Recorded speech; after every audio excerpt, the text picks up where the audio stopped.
भारी बारिश के रूप में प्रदेश में आई आपदा ने पूरे प्रदेश को उथल-पुथल करके रख दिया है। इस समय हमारे साथ मौजूद हैं नेता प्रतिपक्ष जयराम ठाकुर जी, जो खुद जो है हर क्षेत्र का दौरा करके आए हैं। किस तरीके की स्थिति है, किस तरीके का जायज़ा उन्होंने लिया है, इस पर बातचीत उनसे करते हैं। सर, आप अभी दौरा करके आए हैं, जिन जिन क्षेत्रों में गए हैं आप, क्या स्थिति है सर? आपको लगता है कि जो प्रदेश सरकार द्वारा कार्य किया जा रहा है, राहत कार्यों को लेकर कार्य किया जा रहा है, उस पर आपकी क्या टिप्पणी है?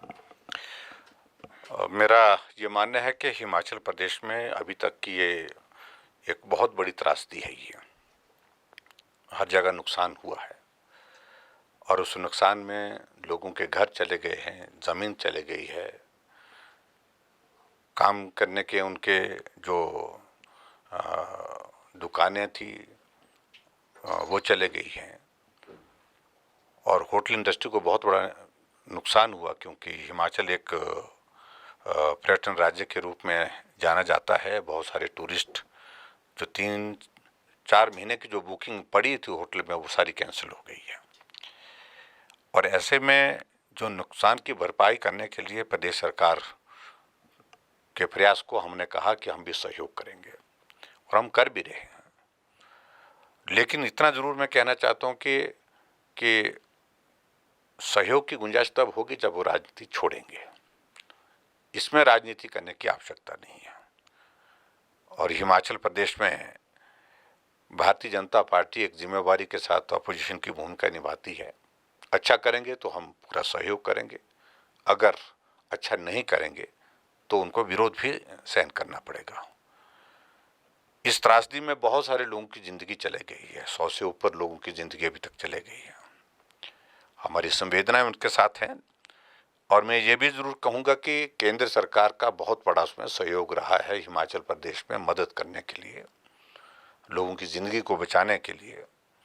एनडीआरएफ की टीम, आर्मी के हेलीकॉप्टर के माध्यम से लोगों के रेस्क्यू ऑपरेशन और दूर दराज के इलाके में जो फंसे हुए लोग थे उनको सुरक्षित निकालना, सुरक्षित अपने स्थानों पर भेजना, तो इसमें बहुत बड़ी भूमिका रही है। और इसलिए एनडीआरएफ का, केंद्र सरकार का, आर्मी का मैं तहे दिल से धन्यवाद करता हूं। और मुझे लगता है कि मुख्यमंत्री को भी इन शब्दों का इस्तेमाल करना चाहिए जब केंद्र की ओर से पूरा सहयोग हिमाचल प्रदेश में इस त्रासदी के दौरान मिल रहा है। सर, मुख्यमंत्री और स्वयं उप मुख्यमंत्री ये कह रहे हैं कि जो केंद्र से जो ये पैसे मिले हैं, वो एक रूटीन प्रोसेस था, वो मिलना ही था, चाहे आपदा आती चाहे नहीं आती। तो ये जो है उनके बयान है कि इसमें जो है कोई भी ऐसा नहीं है कि इस आपदा से निपटने के लिए केंद्र ने विशेष मदद की। देखिए, केंद्र ने मदद की। जो पैसा अभी बहुत देर से मिलना था वो पैसा एडवांस में भेज दिया ताकि राहत कार्य में विलम्ब ना हो, लोगों को जल्दी से जल्दी राहत दे सकें। और उसके साथ साथ में केंद्र की टीम हिमाचल प्रदेश में आने वाली है और हिमाचल में केंद्र की टीम आकर के जो नुकसान हुआ है, जो क्षति हुई है, उसका जायजा लेकर के केंद्र सरकार आगे का विचार करेगी। लेकिन अगर पहले दिन से हम इस तरह से हम व्यवहार रखेंगे तो स्वाभाविक रूप से वो एक रिलेशनशिप को भी जो है वो प्रभावित करता है प्रदेश और केंद्र के। और उसके साथ साथ में जो मदद की बात जो वो प्रदेश सरकार की ओर से कर रहे हैं, उसमें भी इन चीज़ों का प्रभाव पड़ता है निश्चित रूप से। इसलिए अभी राजनीति में इस सारी चीज़ को नहीं लाना चाहिए और इसलिए जो बयान दिए जा रहे हैं उस पर परहेज करना चाहिए। सर, दो मंत्री हैं जिनमें आपस में मतभेद देखने को मिले। जो विक्रमादित्य सिंह है, लोक निर्माण मंत्री, वो कह रहे हैं कि अवैध खनन एक बहुत बड़ा कारण है। जो नुकसान हुआ है प्रदेश में, जो ये बरसात हुई है, उसके कारण जो बड़ा नुकसान हुआ है, अवैध खनन जो है उसमें जो है कहीं ना कहीं वो एक बहुत बड़ा कारण है। और विक्रमादित्य के इस बयान पर जो हर्षवर्धन चौहान उद्योग मंत्री है, वो कह रहे हैं कि ऐसा कुछ नहीं है, ये एक बचकाना जो बयान, ऐसे उन्होंने कहा है इसको। देखिए, इन नेताओं के कारण जो है सरकार की खिल्ली उड़ रही है। एक तो संदेश यही जा रहा है कि मुख्यमंत्री का कोई कंट्रोल नहीं है नेताओं के ऊपर, अपने पार्टी के मंत्रियों के ऊपर। दूसरा, हिमाचल प्रदेश में सरकार में आपस में तालमेल ही नहीं है। एक पूर्व में चलता है तो दूसरा उत्तर में चलता, दक्षिण में चलता है। तो ऐसी स्थिति हिमाचल प्रदेश में बनी है।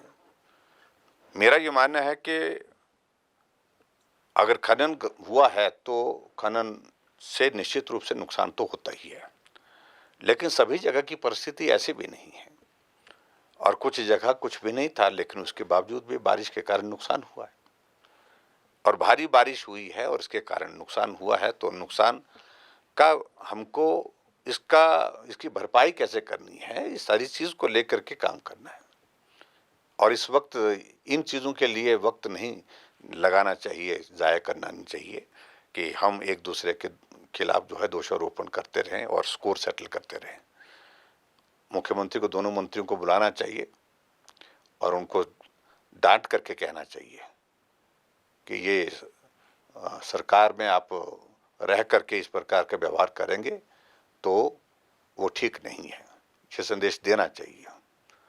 इनका एक विधायक जाकर के पिन वैली में फंस गए और उन्होंने वहां से वीडियो जारी किया कि कुछ नहीं हो रहा है, 20 साल पुराना मशीनरी भेज रखी है यहाँ पर और हम फंसे पड़े हैं, बिजली नहीं है और रास्ते टूटे हुए हैं।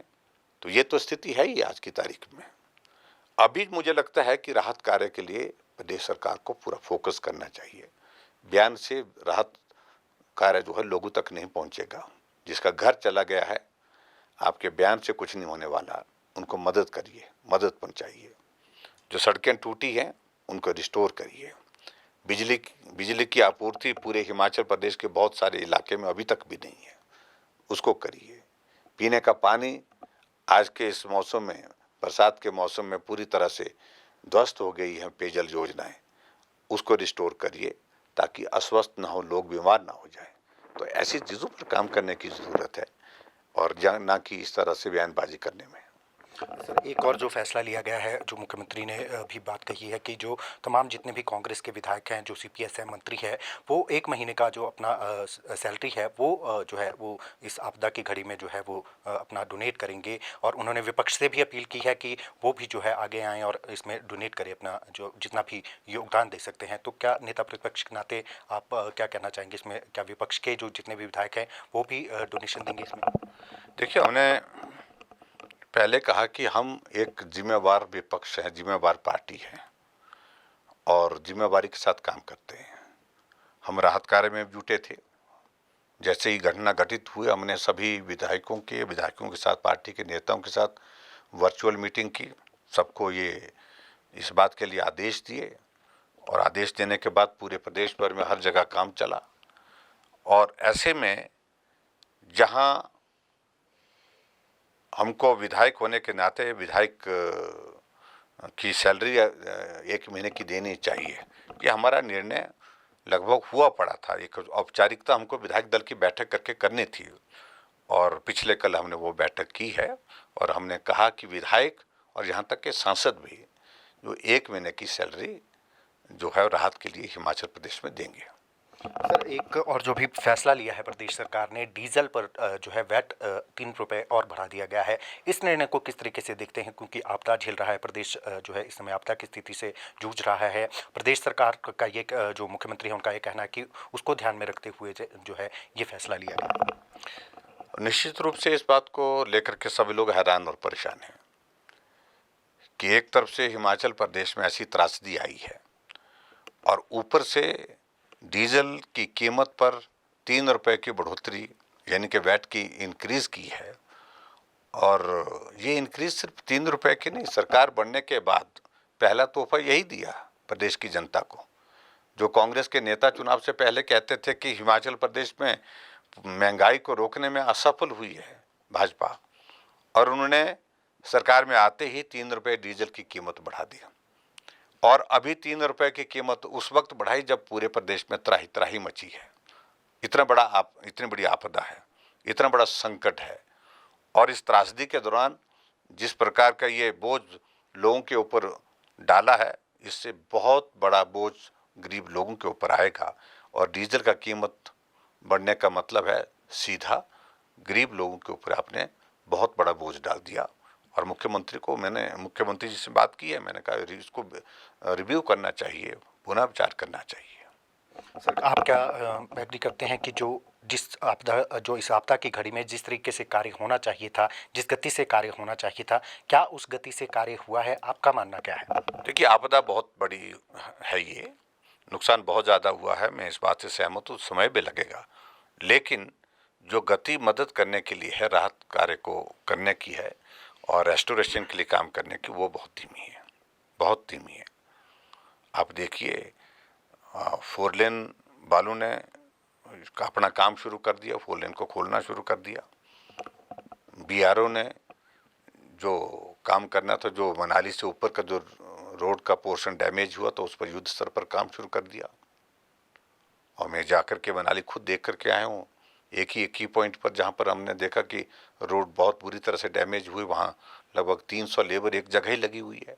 इनकी युद्ध स्तर पर क्या प्रदेश सरकार नहीं कर सकती? प्रदेश सरकार को भी ये करना चाहिए, जो डैमेजेस हुए हैं उसकी भरपाई करने के लिए तेजी लानी चाहिए, ताकि लोगों को जल्दी से जल्दी राहत मिल सके।